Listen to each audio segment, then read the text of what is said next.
You are now tuned in to the newest Bills Mafia production, Fambase Sports.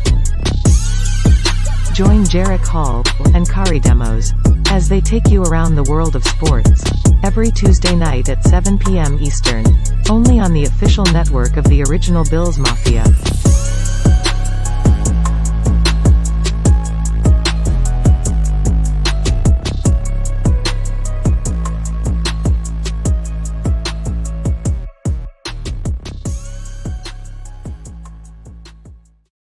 What is going on, ladies and gentlemen? Welcome back to Fambase Sports. My name is Jarek Hall with my co-host Kari Demos, and we are back here again with another special for you guys. We're going to talk a lot about training camp noise and some other sports topics, especially if you guys got something for us. We'll definitely talk about it, but we definitely got a lot to talk about. We got Kyler Murray with that massive extension that he signed, once again resetting the quarterback market. We're going to talk about that. We're going to talk about some NFL training camp, news chatter, what's going on around the league, Julio Jones joining the Tampa Bay Buccaneers, and much more to go. But most importantly, we have a special guest with us with Muki Hawkins, who's going to come in here in a little bit. He's not here with us, but he'll be joining us pretty shortly.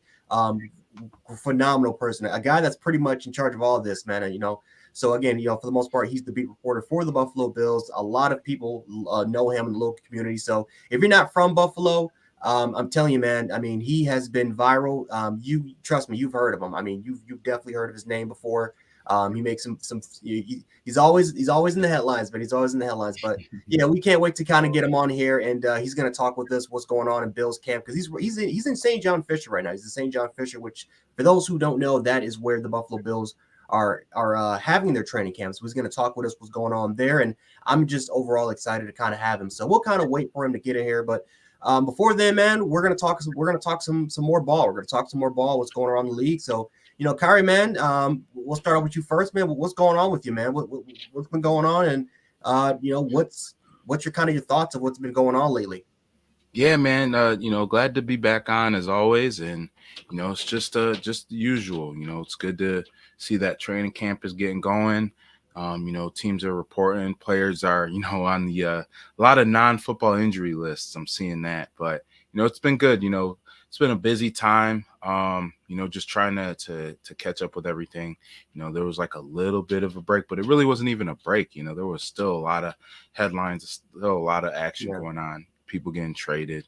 And even today, as we were coming up with the show topics, just a million different things that, we could really, dive into. And I'm sure there's a few things that we'll, go off on tangents about, just because there's so many different things going on in the world of sports, but specifically in football, which, is king, and, the one sport that we really, love to dive into the most. So it's going to be fun. I'm looking forward to another great show as always.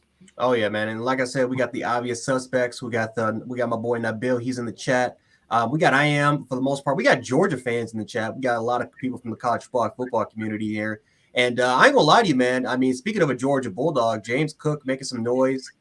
So that's a player that he's making noise. A lot of our NFL rookies are making noise. So I'm honestly excited for it, man. But yeah, Georgia is killing it. They're killing it all over the recruiting trail, and they're going to produce once again a bunch of NFL players for the NFL draft. I wish we could have got all of them. I wish we could have got a Jalen Carter, N'Kobe Dean even, but it is what it is. We have to wait till next year to see what we kind of got from them. But speaking of some former college football players, we're going to be talking about Kyler Murray, Heisman Trophy winner, a guy that's ever since going to the NFL, he's made some noise. But definitely the offseason he was making the biggest amount of noise, because he, for the most part, man, he was demanding that contract. He was demanding the bag, and the Arizona gave it to him. I mean, they set him up around a $30 million contract. He's getting around at least $40 million per year, resetting the quarterback market, or at least helping resetting the quarterback market once again. And, again, I talk about this every chance I get, but thank God we paid Josh Allen. I mean, a lot of people criticize Brandon Beane for signing Josh Allen, calling him crazy. But I'm like, listen, Brandon Beane did the smart thing, because if he would have waited until Josh Allen's final year, oh, boy. I mean, Josh Allen would have got a massive deal that would have definitely put Buffalo in a worse situation now than what they are currently right now, where they currently are right now. But man, just Kyrie, what are your thoughts about it? Like, do you think like this was like the right decision? for Arizona, or do you feel like they kind of just rushed this decision based off of, what Kyler was pretty much saying during the offseason? Yeah, talking about college football first, I've been a fan of Kyler Murray since his days at A&M. I was a big fan of him, and, seeing, what he's grown into has been amazing. I was a big fan of his at Oklahoma as well, and seeing him win the Heisman and everything like that. So, I do think it was the right thing to do. First and foremost, there's no doubt about it. Kyler Murray is one of the, top 10, top 12 quarterbacks in the NFL. I don't think that's really a debate. There were points last year and, even during the 2020 season where you could say he was hovering around top 5.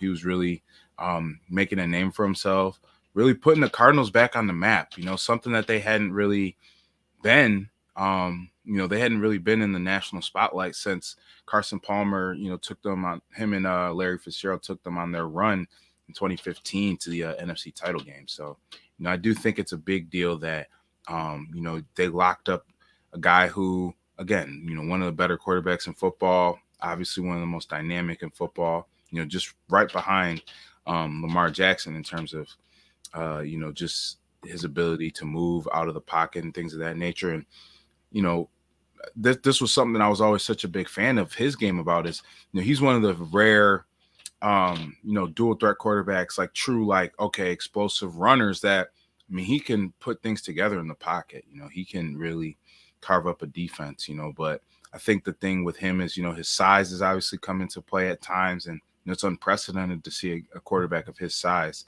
go number 1 overall, let alone eventually get a deal like this. But, I think, it's just, I think a couple things come with it. I think first and foremost to see what he's done through 3 years, it's been good, a couple Pro Bowl selections, each year he's taken a step. From year 1, you win Rookie of the Year. Year 2, team is competitive. They go 500 and, he becomes a Pro Bowler for the first time. And then last season, he was an MVP candidate, up until he was dealing with injuries, and then was able to get the Cardinals to the playoffs. So, he's taking steps each year. I do think there are a couple things he needs to clean up in his game.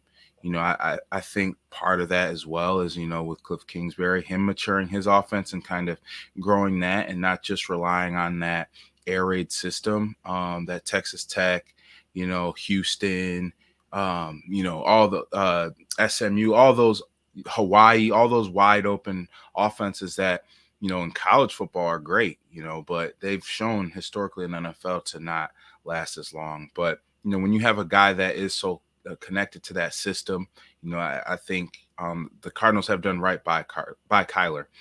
Now, the one thing, though, that definitely has to give, people pause, and, it's something that was released in the report that came out on Super Bowl Sunday, just talking about some of Kyler's habits, and I think when you have someone so talented like Kyler, things have just come naturally for him over time historically. So, I think, yes, it is kind of alarming to see, like, hey, like, we got to put in paper that, we need this guy to study a little bit more outside of the building. Like, that's definitely not great, especially for a quarterback.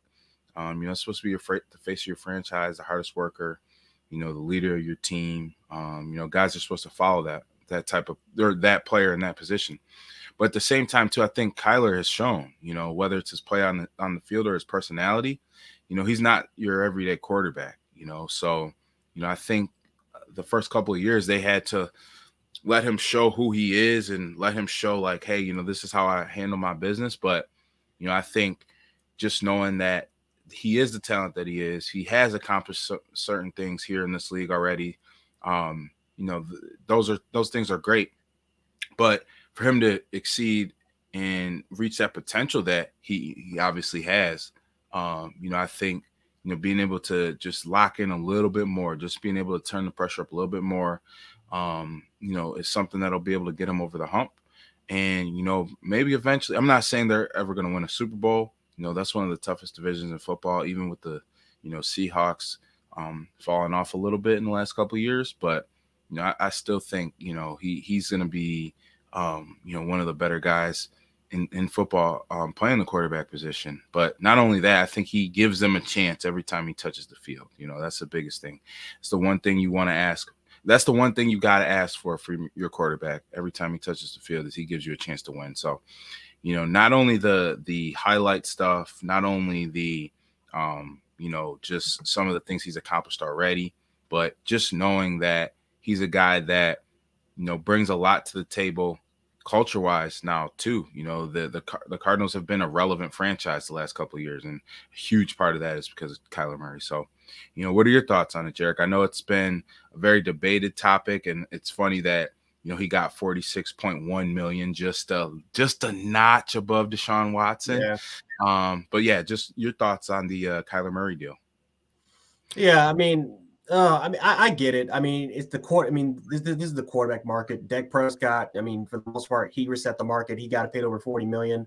Aaron Rodgers got paid, I think, $50 million or close to it. We've seen quarterbacks now that if you're at least in the top 15, you're going to get paid at least $30 million. This is it. I mean, this is just the value of the position, which is called the quarterback position, which is, it is what it is. And we're starting to see receivers now starting to reset the market a little bit.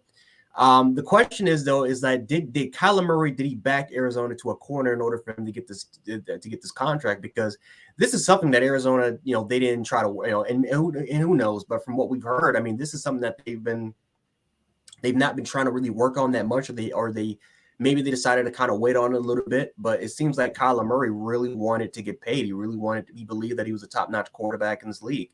The fact of the matter is, when you look at Kyler Murray and what he's done for Arizona, I mean, he's been to one playoff appearance. He's been to, I believe it's one playoff appearance. So, and the fact that he's getting this much money is just, again, he was the number one overall pick. He lived up to expectations as far as being a valuable quarterback in this league. But, again, I mean, 46 million. And, you have Lamar Jackson, who was an MVP, who's now looking at this, and he's got to be saying to himself, well, if Kyler Murray can get paid this amount of money, I imagine my value when I'm an MVP and, I've taken my team constantly to the playoffs. Like, imagine how much money I can potentially get. And some of the, what Justin Herbert could potentially get from the Chargers and Joe Burrow. I mean, we are eclipsing right now where quarterbacks annually could get paid $50 million. And if we're just talking about guys that are in the top 10, I mean, it seems like we're going in this way, especially with the new TV contract coming through. So, I mean, like I said, it's great for Kyler because Kyler, I think I definitely felt like he deserved this amount of money. But it just felt like for the Arizona Cardinals, they kind of backed themselves into a corner because I feel like they wanted to address other issues and other things besides, getting Kyler Murray that $40 million, which is now in a way very similar to kind of how we were with the Buffalo Bills. It's going to mess them up a little bit. It's going to reset them back. I mean, even now, the last, 2 to 3 years, we really had to kind of rework ourselves in order for us to get, the players that we have now. And, even then it's like, imagine if we would have had a little bit more room in our cap space, what we could have done, so it's going to, like I said, if it hurt us, it's going to hurt Arizona. It's going to hurt Green Bay. That's just the price to pay once you have a really, really good quarterback. And it's definitely something that I kind of feared that Arizona was struggling a little bit. When Cleveland played Deshaun Watson as just horrendous as I thought that decision was, I can understand why they did it because they have the roster now to potentially go on a Super Bowl run. They're just missing that quarterback. So they felt like, okay, you know what? We'll pay him over $40 million. We'll give him his contract. We'll take it because we have a window right now. We got the talent. We can go through there. I don't know necessarily if Arizona has the talent. I think they have the talent to make the playoffs. I just don't know if they have the talent to make it to the Super Bowl. Like they got the Rams that you have to be a contender with. You got Tampa Bay that you have to be a contender with as long as Tom Brady's in there. New Orleans can find a quarterback. We all know they have the roster to potentially make it as far as possible. So I'm not too sure if I see Arizona as a top-notch contender.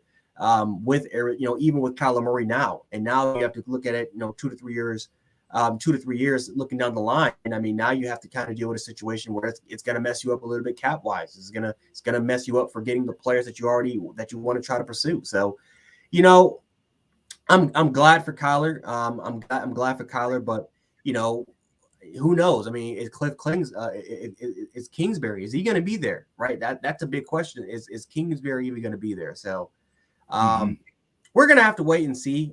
Like I said, I'm happy for Kyler. I do kind of feel bad a little bit for the organization because, you can tell that they were a little bit forced in the corner. But I mean, just overall wise, good for him. Good for him. Bad for the NFL as far as once again the quarterback market is being reset. But who knows, man? Once that TV contract kind of goes through, then for the most part they'll be fine. But before I kind of switch over you a little bit there, I kind of went through a couple questions real quick for one I for Am. So Am, he kind of asked me, do I think that Georgia will repeat as 90? Trust me, man. Like, once we kind of get into a little bit deeper dive more into the August, we're definitely going to be doing our previews for college football as far as who will have won the national championship. But I'll kind of give you mine real quick about Georgia. So for Georgia, here's the thing: I got them making the Natty again. I got Georgia making the Natty but I got Alabama versus Georgia once again for the national championship. Maybe because this is my bias side, and maybe I kind of need to take a little bit of breather about it. But I think I got Bama winning it for my Natty. So that's kind of my prediction for at least for now. Again, I could probably. I mean, I chose Georgia to make it to the. I chose Georgia 2 years ago to make it to the Natty. So. They didn't make it, but that I had my prediction a couple years ago. So that's just kind of my quick thoughts about it, man. But yeah, Kari, man, sorry about that, but I just said, no problem. I kind of address it. No, of course. I know you're a big college football guy, and I love myself some college football too. So it's never a bad topic to dive into. So no, I mean, I think, and you brought up a great point about the TV money. I have such a like weird not feeling, but like I always get so it's always so interesting to me when these contracts come out because on one hand I do understand hey the next guy up basically is going to get going to reset the market. They're going to highest paid player at this position ever and things of that nature, right? But my thing is always like you said about Josh Allen. If the quarterback's good enough, he's going to get paid, regardless if he deserves the amount of money that he gets is a whole different debate. But, it's a good problem to have if you're an organization. Obviously, paying a guy a ton of money can, warp your cap. But at the same time, too, I'd much rather have the problem of, hey, man, you know what? We got a phenomenal quarterback under center. We're paying him a ton of money. So we're trying to figure out how to piece the roster together rather than, we've got a pretty good roster, but like our quarterback is just it's tough, man. I mean, I think teams have gotten creative in how they build their rosters with some of these contracts taking effect. I know Patrick Mahomes now with his contract underway, that's something the Chiefs have had to consider, specifically with letting Tyreek Hill go. Rather than having, a true number one wideout in the wide receiver room, you build a complement of receivers with, Juju Smith-Schuster, and you add Marquez Valdes-Scantling, and you draft Sky Moore, Mecole Hardman is still there as well, on top of Travis Kelce too. So, it really just depends. But, like I said, I think it's a good problem to have. But then also too, I think people always forget too, the cap is going up.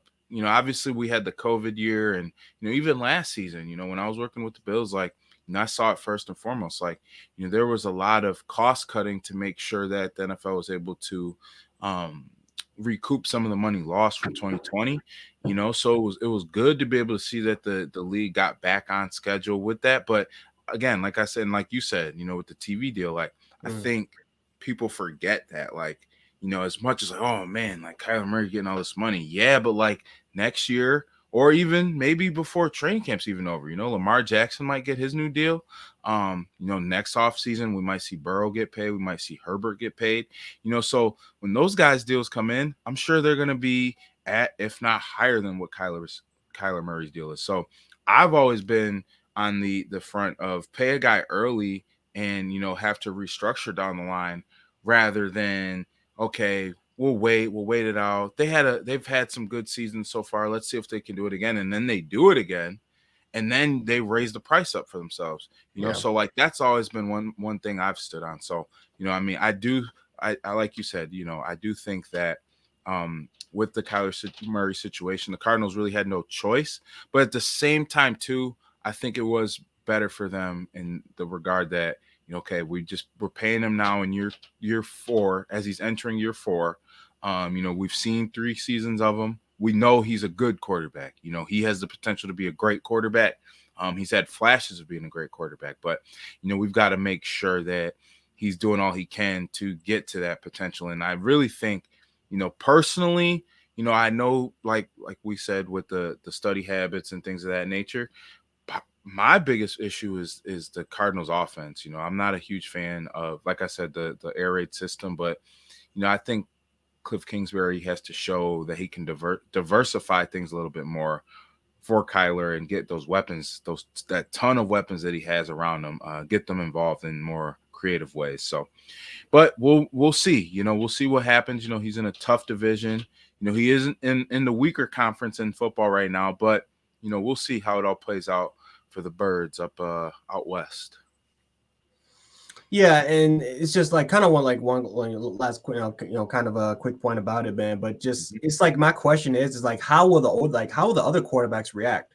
That's kind of one of the things I kind of was kind of just going on Twitter. I was like going on Twitter and I'm just scrolling. I'm looking at quarterbacks, and for the most part, a lot of people are just kind of cheering on Kyler Murray, supporting Kyler Murray. But again, it's like I can you look at quarterbacks like Joe Burrow, Justin Herbert, like some of these young guys that Trey Lance, who we're going to talk about in a second. He's now the starting quarterbacks for San Francisco. So it's kind of like for Trey Lance. If he starts to live up to his expectations, what's in 3 to 4 years, what's going to be his contract? If I'm the Chargers, I got to settle with Justin Herbert now. Like I can't let another year go by because you never know. You just never know with these quarterbacks. And, right. Not every franchise is going to treat, their quarterback like Derek Carr, where Derek Carr got paid really good money, but it's not in the 40 million area, right? It's a little bit below that. So not every quarterback is going to be as lenient as Derek Carr or as what Tom Brady is as far as helping out their organizations in order for them to potentially be successful throughout the years. Not everyone's going to be like that. People are going to be like Aaron Rodgers as far as getting the 50 million. People want to be like Lamar Jackson as far as getting what he's, what he feels like he's owed to. Well, Kyler Murray, in a way, kind of backed Arizona up into a corner where he kind of threatened that he wanted to be traded, and Arizona was like, okay, you know what? Okay, we're not going to trade you. Settle down. We're gonna get this done. But for the most part, this is a business, right? This is a business at the end of the day, and some people, of how they do business, they want to focus on winning rings, and that's when they kind of sit down and talk to the guys and say, well, what can I do to contribute as far as helping my team out, not just on the field but off the field, right? Financially, what can I do to help? As far as restructuring contracts goes and stuff like that. I mean, we see it all the time, but players, that's kind of a willing thing. A player can actually decline that if they want to. So, not everyone's a Brady. Not everyone is not everyone's not everyone's a Brady. Not everyone's a Derek Carr. Josh Allen, for the most part, he's kind of he's kind of talked about some things about potentially restructuring. I mean, that's something that we're gonna have to find out about. But for the most part, I mean, it's just how is the league going to react? How are the quarterback position? How is most of the quarterbacks in the league? How are they going to react to it? Because Kyler Murray. I mean, we keep saying it, but whenever a quarterback signs this massive deal, the market resets and quarterbacks get a little bit hungrier. And now they're going to be like, okay, well, if this quarterback gets it, I'm way better than this guy.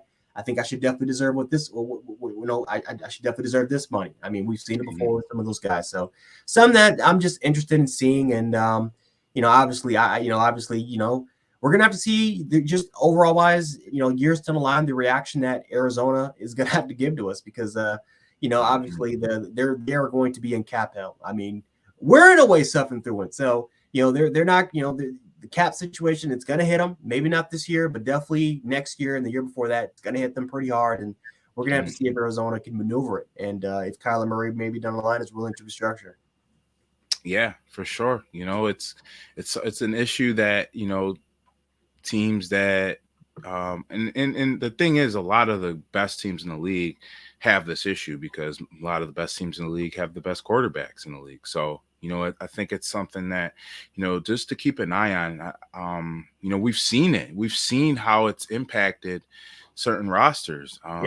We've seen how, with the Green Bay Packers, I think that was a little bit more of a Devontae was looking forward, in terms of, hey, I don't know how much longer A-Rod's going to be here and things of that nature. But at the same time, too, he also, wanted to get paid. Tyreek Hill, I mentioned him with Kansas City earlier.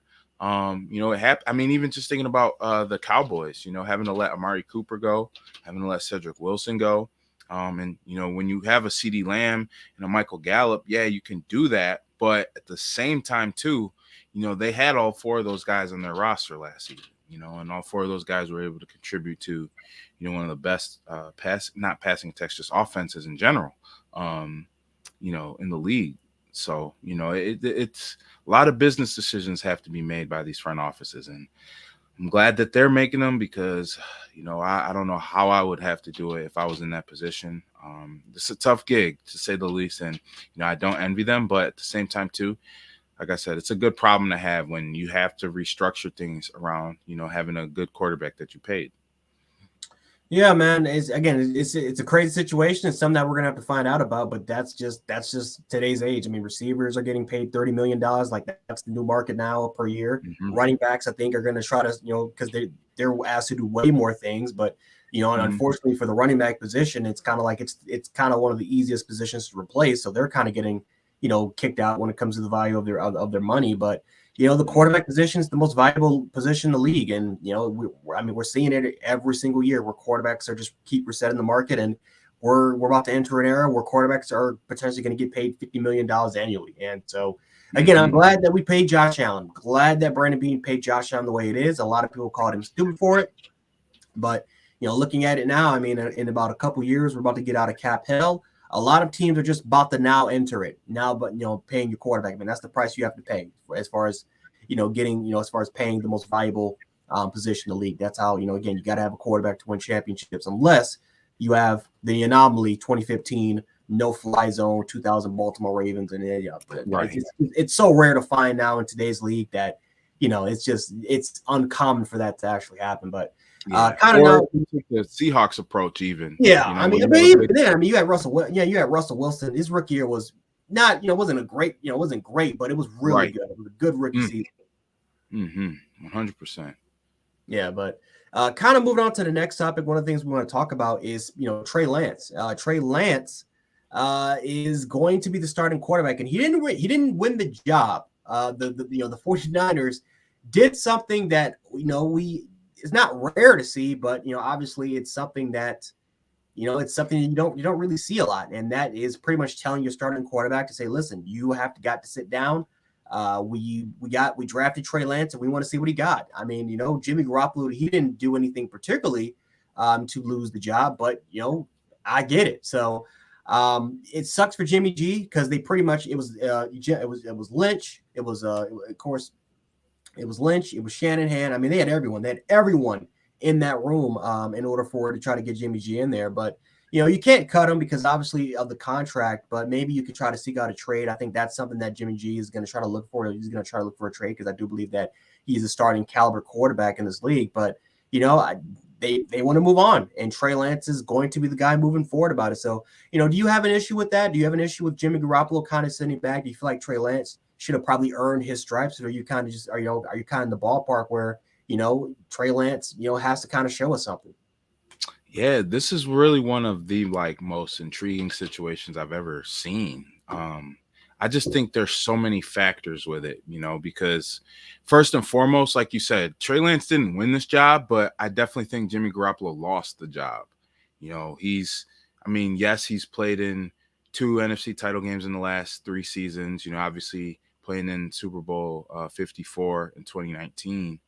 But at the same time, too, even that first run to the Super Bowl and then the second run to the NFC title game, he wasn't the reason that the Niners got there. He wasn't. He was, playing the conductor role, just being a maestro, getting the ball out of his hands quickly, getting the ball to a lot of different weapons, a lot of different pieces. And I think, just a lot of different things come into play with why, at this point, you might as well just go to the young guy. First and foremost, you traded up a ton of picks, to go get him at 3 overall. You don't have that much conviction in going up to get a guy if you don't believe that he's the guy that you're going to be going full force with moving forward. So that's one aspect of it. But also too, I think, just considering the fact that, with Jimmy G, think about the pieces he had around him. You have the best left tackle in football, best offensive lineman arguably in football in Trent Williams. You have arguably the most complete tight end in football. One of the most dangerous weapons in football in Deebo Samuel, a load of running backs, and really good offensive line overall too, outside of Trent Williams. McGlinchey's a good player. They did lose Laken Tomlinson this offseason, but still, they've got a really solid group up front. On top of, you have a great defense, one of the best edge rushers in the game, arguably the best middle linebacker in the game, so they've got a ton of pieces, as much as, Jimmy, took the team to the points that he did. He's shown that he can win games in this league. Like his winning percentage is really, honestly, one of the best for any active quarterback in the NFL. So it's nothing. He's not a bad player, but I just think the fact that the potential that Trey Lance has in this offense, the potential he has with this team in particular, but going back to the offense even too. Shanahan is known for his dynamic running game and the running system that he's, followed along from his father, Mike Shanahan. Yep. Just being able to add a dynamic dual threat guy with a cannon for an arm, you can move him out of the pocket, roll him out with bootlegs and, get him involved in the zone read game. But on top of that, he's able to, attack different areas of the field that Jimmy Garoppolo just, physically isn't capable of. So I do understand it from that respect. Personally, it's tough because I feel like this situation in particular, I would probably keep Jimmy as long as I possibly could. Just because you are in a Super Bowl window and, you don't want to give up on a Super Bowl roster. Let's say, God forbid, Trey Lance gets hurt, then you have to go back to Jimmy Garoppolo. Or let's say, he's in the first, few weeks of the season and it's really not looking good at all, maybe it would be good to sit the young guy down for a little bit and let the vet come back in and play. But above all, I really, really, truly respect Kyle Shanahan for handling things the way he did. A lot of times with football in particular, the business side comes out and there's a lot of foods or a lot of word salad that people spew. And it's a lot of nonsense, a lot of jibber jabber, but he kept it real. He kept it a stack. He said, listen, we've told Jimmy how we felt, we're all on the same page here. Shout out to Jzan7117, by the way, too. But honestly, I love the fact that he was so real about it. He said, listen, I don't anticipate Jimmy, being here, essentially saying I don't anticipate Jimmy being here by week 1, so whether that's him being cut or if he's traded, I think the best case scenario for Jimmy, because my thing too is where are you going to send Jimmy to? It's not like he's got a lot of options of, starting of spots of where he could start. I could see the Seattle Seahawks, but you're not going to trade a guy you just got to 2 NFC title games with in division. I don't see that happening. So, I think the Niners have the leverage here, and they really took it into their own hands, I think, overall, with just being upfront about, hey, we're making the move to Trey. But, at the same time, too, I think also just the fact that, the way the league is right now, the way the market is looking right now, the Niners really do have the upper hand. And, Jimmy really has to just be sitting and waiting. Now he's finally throwing again, too, so that helps. And they said, he's definitely progressing and should be pretty much full go in about 3 weeks or so. So, I guess we'll see how it plays out. But, what are your thoughts on it, Jarek? Like I said, to me, it's probably the most interesting quarterback situation that I can personally ever remember. Yeah, man. It's like when I first heard the news, I just, for me, I was like, okay, I can completely understand the situation because with Trey Lance, that's a guy that you drafted, with the top 3 overall pick. And, when you got Trey Lance, you got a guy like that, that's projected to be the next Josh Allen when you look at the physical traits and You look at some of the intangibles, not just the physical intangibles, but some of those mental intangibles that you kind of love from Josh Allen when he was in Wyoming. I mean, it was very similar. I mean, both these guys came from up north, and one came from Wyoming, the other one came from, North Dakota State, winning back-to-back FCS national championships. But when you look at Trey Lance, and he didn't have a bad rookie season. I mean, because we didn't really see that much from him, but from the little moments that we were able to see from him, and again, he did start a game. We saw his ability to throw the football. I mean, that dude has a monster of an arm. He has a cannon of an arm. He is elusive. He's elusive in and out of the pocket.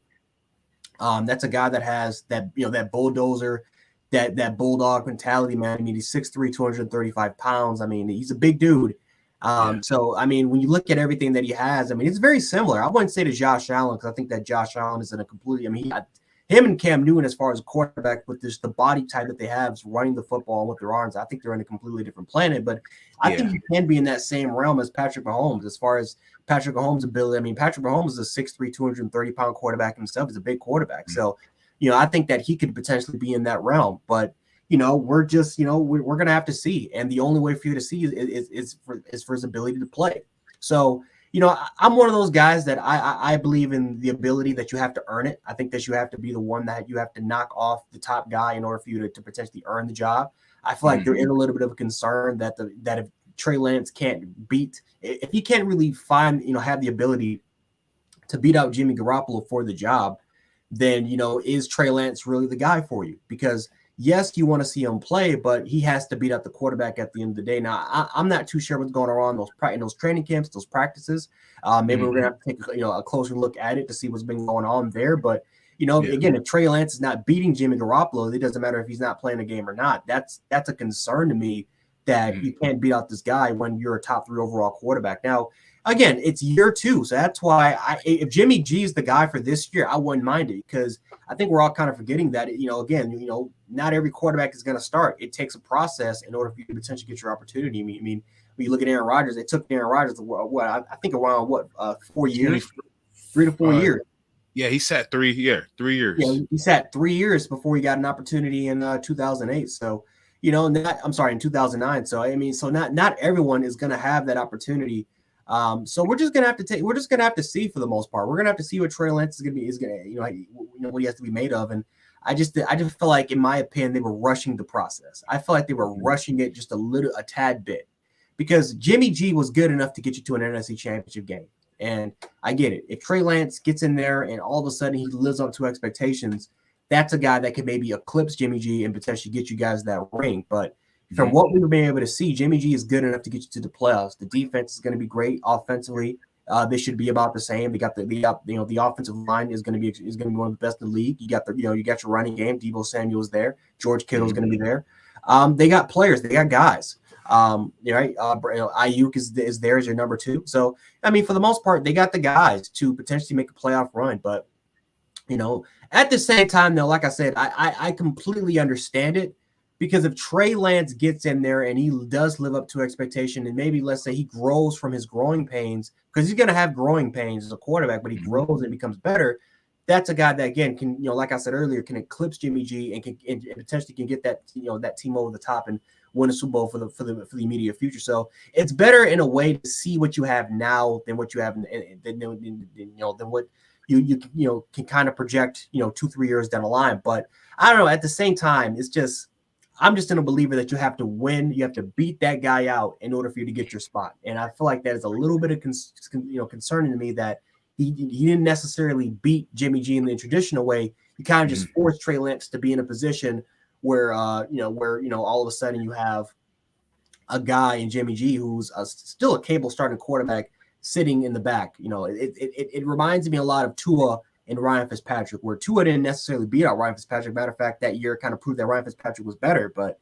they wanted to see what they had from Tua, and they kept, it was just a mess, because you thought Tua was ready, and then he did not look ready, and then you had to switch Ryan Fitzpatrick in, and it was a mess. And you kind of saw how that situation was in Miami, to a point where now, I mean, Tua's in a position now where it's do or die, but still, I mean, he has a bad reputation based off of that first season, and I just hope that the same thing does not happen with Trey Lance and Jimmy Garoppolo for the 49ers for this year.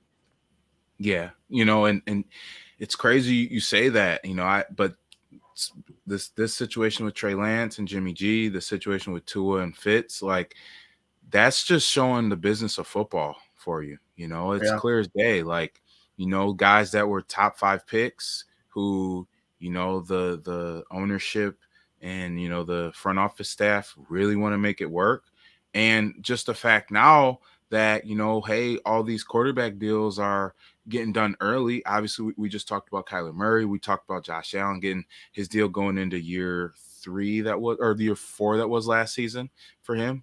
So, it's just unbelievable to see, all the, business side, how the business side can impact, the things going on the field, But one other thing that I really think, just for me, again, like similarly to you, where I personally would hang on to Jimmy G as long as possible. I would hang on to him into the season if possible, just to keep some insurance for Yep. Trey Lance. But just thinking about being able to see a guy that literally, so he plays the 2019 season, great year, national championship at the FCS level. 2020, obviously it's not like we could have predicted this, but the pandemic comes in. He plays one game, so you're coming from, lower level. You really only have a season's worth of starting experience, which was 3 years ago, and obviously he's been getting reps. Obviously he had preseason reps and, started the game against the Texans last year. And you know what I mean? So he's got some things to build from and has some experience that he can draw on.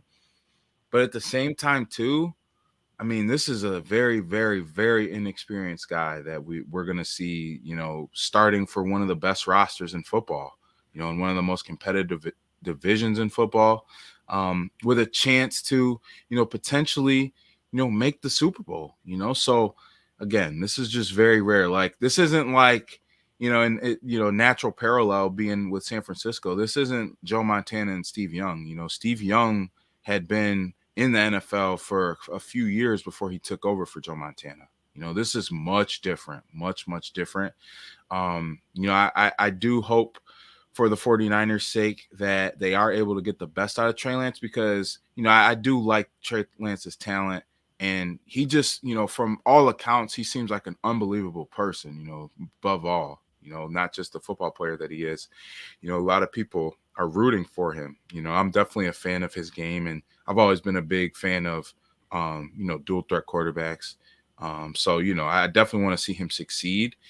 But at the same time, too, like, I do think there's going to be some growing pains. I really do. Maybe what we see in November, December, January looks better than what we see in September and October. But, how high are those highs going to be in comparison to some of those lows that we'll see, So I just hope they can find some balance and they're able to hit some midpoint with that. But, only time will tell. And we'll get our first real taste of it in the next couple of weeks with preseason action.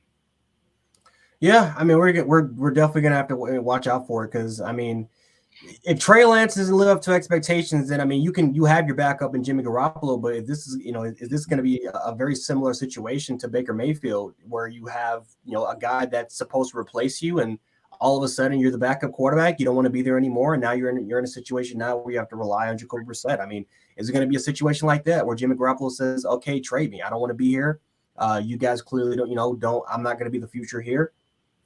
Trade me away." So, I'm pretty, even though it's a tough situation as a whole, I'm pretty sure a team would be willing to get him, especially, especially before the trade deadline. If there's a team that maybe, this quarterback is just not going in the right direction, I'm pretty sure that there might be someone that's willing to take him in. I know he does have a pretty, big contract, and he does hold some baggage, but you never know in this league. You just never know. And teams do get desperate at times. And I mean, I wish all the best for Trey Lance. Again, I'm just not really that big of a fan of not really winning the job. I mean, he was pretty much given the job, wasn't really winning the job, and that's a little concerning to me. But it is what it is. But for the most part, now that we can kind of move on to a little bit to the next topic here, We'll kind of go along with this one because this is like, a little bit of sad news, especially for me being an Alabama Crimson Tide fan. But John Mechie, for the most part, former receiver at the University of Alabama, for the most part, Biletnikoff award-winning finalist, All-American player. Alabama great, Alabama legend, especially in that Iron Bowl game where he caught the game-winning pass. And most notoriously known for doing the crane kick. I mean, he's a great dude, man. But John Mechie, for the most part, caught leukemia. Now, for the most part, I do believe, because I'm not sure if I get this wrong, but I think it is APL, which is the most curable form of leukemia. So that's great news for John. And I'm 100% confident. I'm extremely confident that he's going to win this fight. He's going to win this battle. But it's just, once again, it's kind of like an F cancer at this moment whenever you hear something, because, you're looking at a guy that had so much ahead of him, as far as just, millions of dollars was right there, his NFL career, everything that he's been working hard for, all of a sudden just delayed like that. And, I remember when James Conner, I forgot what form of cancer he caught, but I remember when he had cancer, like right before. He had Hodgkin's lymphoma. Yeah. I think it was something like that, but I remember when he caught something very similar, and he couldn't play in the league for about a year, and he was that close. He was one of the most dominant running backs in Pittsburgh history, and just like that delayed his career. Now, luckily, he beat it, and now he's a cancer survivor, and now he's playing in the league. He's one of the best running backs in the National Football League, but it just sucks for John. It really does suck for John, and that's a guy that for the most part I've been following his recruitment ever since he was in Canada. He kind of moved over to the United States, played his high school ball here, received a scholarship, and from Nick Saban himself. I mean, he loved John Mechie. He was praised, won the A-Day MVP as a freshman, but it just sucked for him. It sucks for John. Having an ACL injury in the SEC championship game, recovering from that, losing out on millions, because that was a guy that could have been a first round pick. And now to have kind of this delaying his career once again, it sucks for him. But give me your thoughts about it. Just about John Mechie, just overall, and just overall wise, just the entire situation with Houston and the Texas organization have to deal with. Yeah, it's always unfortunate to see guys, careers being cut short. In any form. I mean, even just talking about, keeping that same theme going from today alone. Chris Carson having to retire because of his neck situation, that was bad. Yeah. I hate seeing that. I tweeted about it. I never wanted to see him come back, to be honest, because seeing a guy come back from neck surgery is crazy. But specifically with Mech, man, it's crazy to see how quickly he developed as a player. He was getting reserve snaps, behind Judy and Ruggs and all those guys. He had a ton of talent ahead of him. I mean, at this point, I don't even think it's an argument. Alabama's wide receiver and you could say Alabama's this position, insert this position for a lot of different positions, whether it's linebacker, whether it's DB, whether it's O-line, but I'm surprised you're saying that as an Ohio State fan. I know. Like I said, we got Ohio State's watching, man. They're gonna start coming at you, man. You gotta be careful. It's neck and neck, but I mean, when you think about Julio, Coop, Judy, unfortunately Calvin Ridley, Ruggs, unfortunately, I mean, all these names, Jameson Williams, obviously he was an Ohio State guy, so that's an asterisk there. But I think just in general with Mech, man, to see him come in eventually, do his thing, really just put himself on the map the last 2 seasons at Bama. And then, like you said, too, for just what he's gone through this year, just thoughts and prayers to him. And the coolest thing, though, was just seeing the outpouring of emotion and support from other players in the league, his former teammates. That just goes to show the type of person that he is, and he's not going through this battle alone. This is one of those things to me, and I always try to express this to people. This is one of those things about sports that I love so much, because when someone's going through something like this, we're such a community with it. It's not just, oh man, he's doing this thing, whatever, so long type thing. No, this is something. I always think back to when Chuck Pagano got sick, or was it Chuck Pagano? Yeah, Chuck Pagano got sick. Yep. Chuck Pagano got sick, and Bruce Arians stepped in for him. That's what I was thinking of. But just things like that, and just the outpouring of emotion, and the Chuck Strong shirts, and the hashtag, and everything, and same thing with James Conner. To see him bounce back, and to see him going from literally being an All-American to fighting, through cancer, going training through chemo and everything like that. So, I just can't wait to see Metch's story, how it plays out. I can't wait to see him bounce back, because I was rooting for him too. The Houston Texans definitely, are not a hotbed franchise right now or anything like that, but he immediately would have had a role. I think he immediately becomes their number 2 receiver, immediately takes over in the slot for them. I mean, I think he really had a strong chance of leading the team in receptions this year. Like, I don't even think that's like that's not even like hyperbole or anything like that. He truly would have been an asset for Davis Mills, learning under Brandon Cooks, who would have been a great mentor for him, because, similar style of player where, kind of undersized guys, but speedsters, get the ball in their hands and let them work. So, it's like you said, though, it's just unfortunate to see a guy who had everything in front of him, just have it go by the wayside. But you know what? The comeback will be strong. I have faith in that. Metch is a guy that's got a lot of support. So I just want to, send thoughts and prayers to him and his family. Yeah, man, and like I said, man, especially because me being a Bama fan for the most part, I've been watching Metch for a very, very long time. I know that the entire Crimson Tide community, definitely wishes him well. I mean, I know that, I know the Texans community is definitely going to wish him well for it. I mean, it's sad. It's definitely a very, very sad thing. But knowing John and just knowing everything that he's kind of been throughout his life, I know that the guy is going to bounce back from this. He's going to, he'll recover from this quickly, and he'll get there. He'll definitely be playing ball, whether it's next year or the year after. That's a guy I think will definitely return on the field. And Ron Rivera, I mean, was another head coach for Washington, had very similar situation, and we saw him kind of toughen out a couple games, played through it. I mean, coached through it. But thankfully, he's beat it. And, for the most part, it's great for him. But, I definitely would say this for a lot of guys out there. I mean, if you guys are feeling anything, something that just, you feel uncomfortable with, something that you just don't feel like something right, and you feel like, that you have, worst case scenario, that you have that fear, don't be afraid to go visit somebody. Don't be afraid to, go visit your doctor, or, visit someone that's a specialist about this matter, man, because you never know, man. And like I said, if you can, the quicker you can catch this, man, the better the fight's going to be, for the most part. Now, cancer, it is not a easy thing to fight, but for the most part, man, I mean, like you said earlier, I mean, it's just something about cancer that, it brings all of us together. Like, it brings all of us together, because this is something that, man, that people didn't ask for this, and just for a lot of diseases out there, but people didn't really ask to have it, man. It's just, it is what it is. And, for the most part, it's up to us to support those that are continuing to fight. It's not an easy fight. I mean, it's a battle, it's a war out there. And, so, for John, man, I'm just, for the most part, I'm just glad that he was able to kind of, he felt like something was wrong.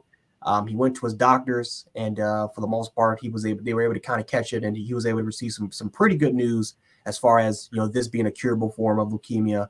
And I'm just confident all throughout the world that he's going to beat this. Yeah, exactly. And like you said, that the saddest part is, like, cancer has impacted all of us. I mean, I've had family members, my girlfriend's mother was battling cancer. I had a grandmother, both my grandmothers, my mother's mom and my father's mom, both had battled cancer and beat it. I had an uncle that had, like, all of us know someone that we care about and love that has battled cancer. Unfortunately, some that have had better battles against it than others, so it's just something that we know how much it impacts all of us, and how detrimental of a situation it can be. So, we're just rooting for you, Matt. We're rooting for you till we can root for you, as fans of your game again, so, just prayers up, and, hopefully it's a speedy recovery. Absolutely, man. Absolutely. But again, definitely wish out the best. Crimson Tide community is definitely supporting you. NFL community, just all of us in general are supporting John Mechie, man. So definitely get better, number 8, and we'll know that we definitely know that you'll be kind of beat this thing. But moving on to the next topic, that's something that we definitely want to talk about, and probably the last thing we're going to talk about here, unless we can have get Mookie on here. But Julio Jones, signing with the Tampa Bay Buccaneers, that was something that was shocked a lot of people. I got a lot of messages from a lot of my friends saying that Julio is a ring chaser, and that, oh, how is this fair? Tom Brady getting another weapon, and it sparked the entire Tom Brady versus Aaron Rodgers debate that Tom Brady gets everything and Aaron Rodgers doesn't get anything. So Julio Jones, 33 years old, one of the greatest NFL receivers of all time, came from the great University of Alabama. He is now with the Tampa Bay Buccaneers. So Kyrie, man, kind of tell me what your thoughts about this. Is he ring chasing, or do you feel like this move just makes sense for Julio and for his career? Hey, two things can be true.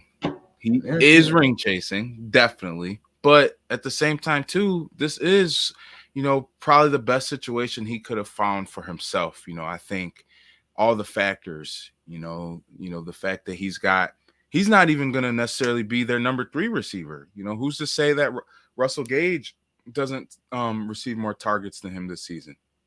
I think for Julio, first and foremost, he's one of the greatest receivers to ever play football.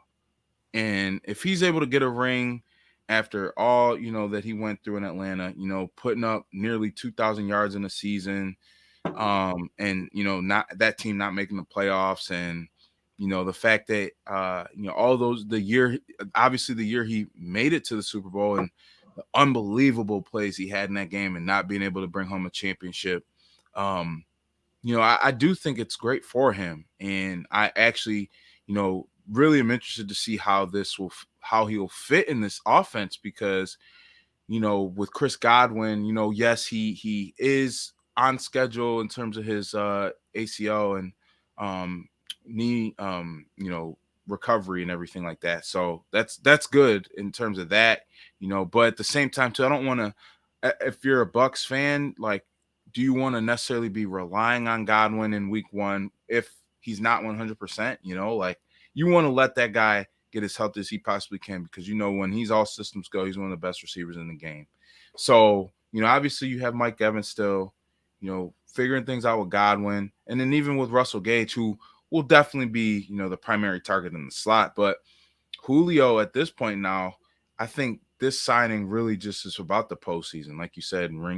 I'm not looking at it as ring chasing, because this is a guy who spent, almost a decade in Atlanta, being able to, fight through some of the ups and downs, going from, Mike Smith to Dan Quinn, and, and just even towards the end, how things played out with the organization towards the end, and the team going through a rebuild, and him still staying true to the organization. But he finally left last season, and things just didn't work out in Tennessee. But I think that was because Tennessee thought, hey, we're getting Julio Jones, Jet Jones, Crimson Tide Julio, Atlanta Julio. But those days are behind him now. So he's got to be able to find a role for himself that makes a lot of sense. And I really think that's what he did with Tampa.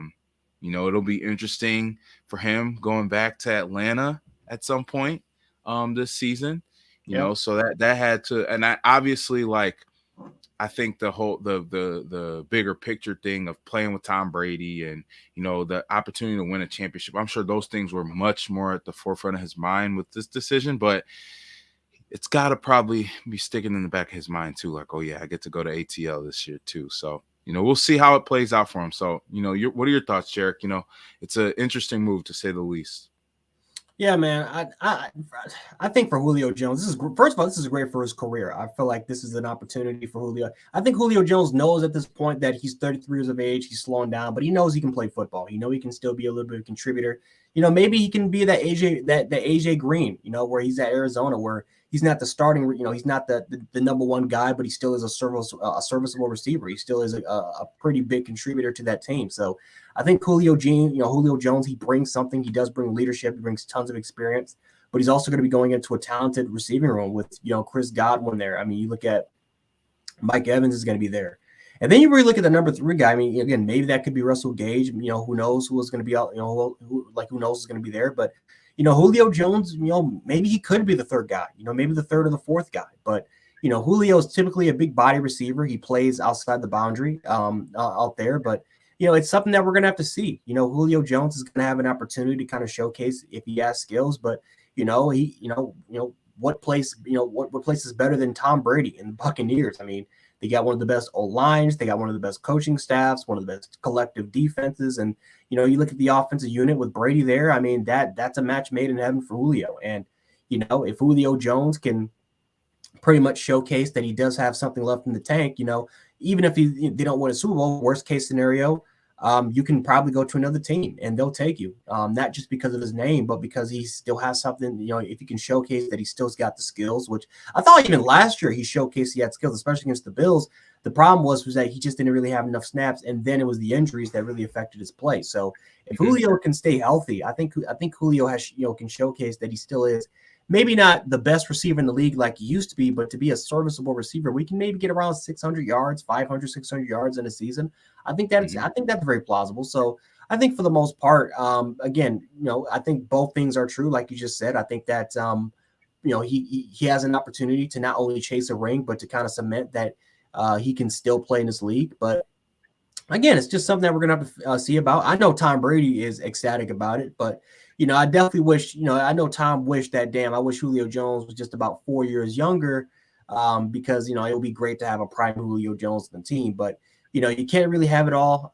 This is really good for Julio's career. And this just doesn't hurt Tampa. I mean, for the most part, adding in another weapon for Tom to throw to, especially that now that Gronk is kind of retired and now you kind of have to rely on Bray and Howard's gone too. Having another weapon there is going to be pretty good. So it's going to be great to see what Tampa Bay can do, but just another weapon overall wise for Tom and the Buccaneers. Yeah, exactly. That's the thing. He's a great depth piece. While they're dealing with some injury stuff, while you're trying to find. I know the Bucs just added Kyle Rudolph as well. But even Kyle Rudolph, he's not a young tight end at this point. So it's not like they're expecting him to catch 100 balls or anything like that this season. So I just think that the move just makes sense all the way around for everybody included, and should be interesting to see. Should be an intriguing thing. Tampa already has one of the best teams in the league, one of the best offenses in the league. And like you said as well, I think the biggest thing with Julio specifically over the last 2 seasons, even 3 seasons, not as much. Well, I can even say this. I'll say this. Even more so throughout his career, he didn't miss as many games, but it's kind of weighed on him now, the last couple of seasons where he's dealt with a lot of injuries. So now that he's in a spot where he doesn't necessarily need to be the guy, his snaps can be reduced. He could play 30, 40 snaps a game and, not necessarily have to worry about getting dinged up like he did, in his prime in Atlanta. So, it just makes a lot of sense. And, we'll see if he's able to, cap that Hall of Fame all decade career, legendary career with a Super Bowl ring.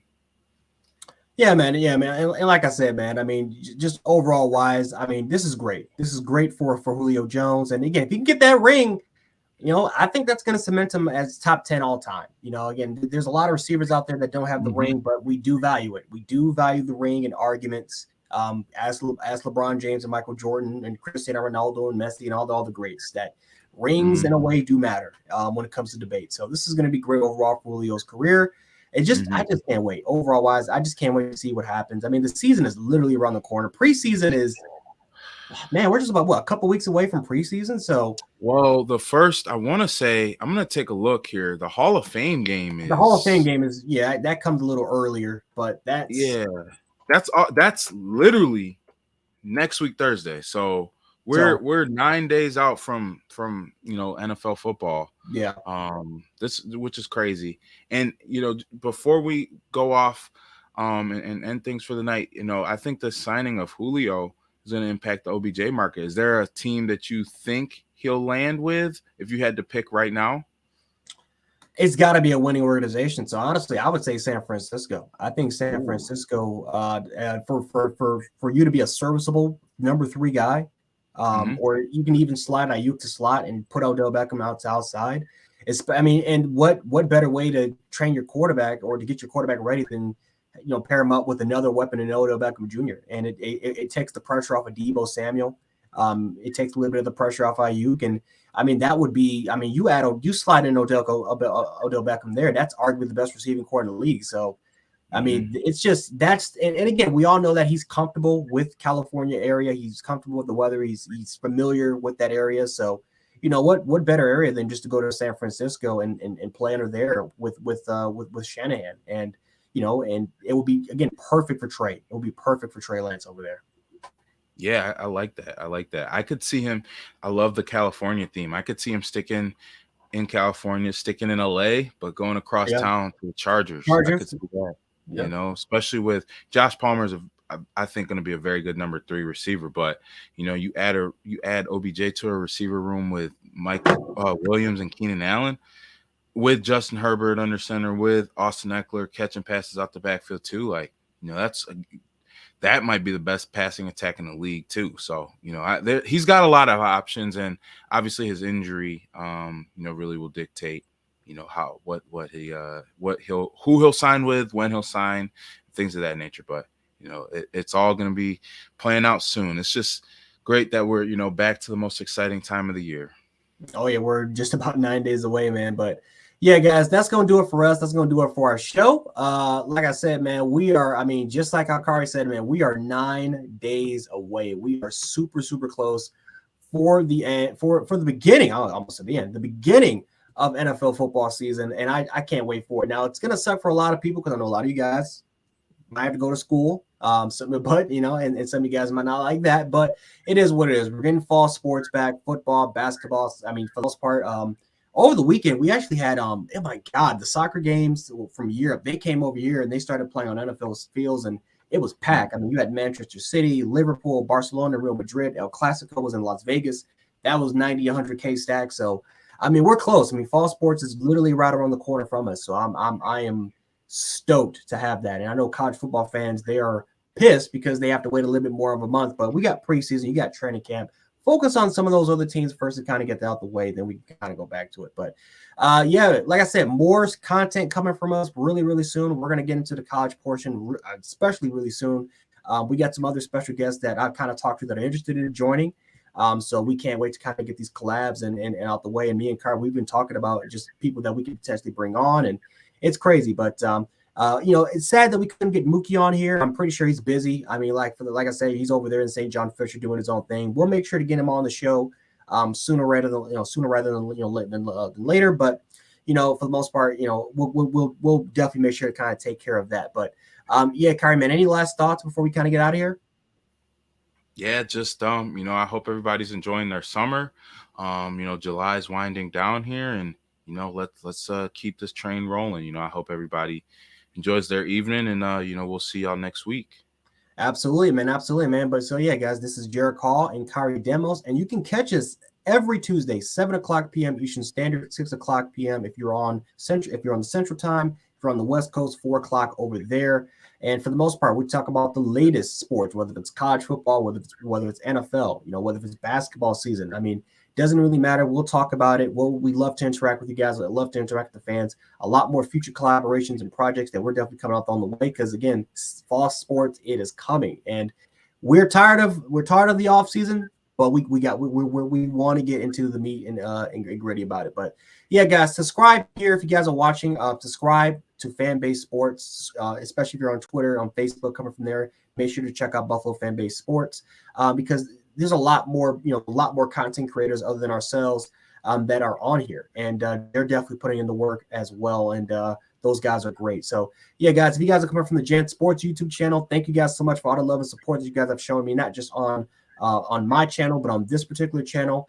And yeah, guys, that's going to do it for us. So anyway, guys, Jared Hall with Kyrie Demos, and we will catch you guys next Tuesday, 7:00. Peace.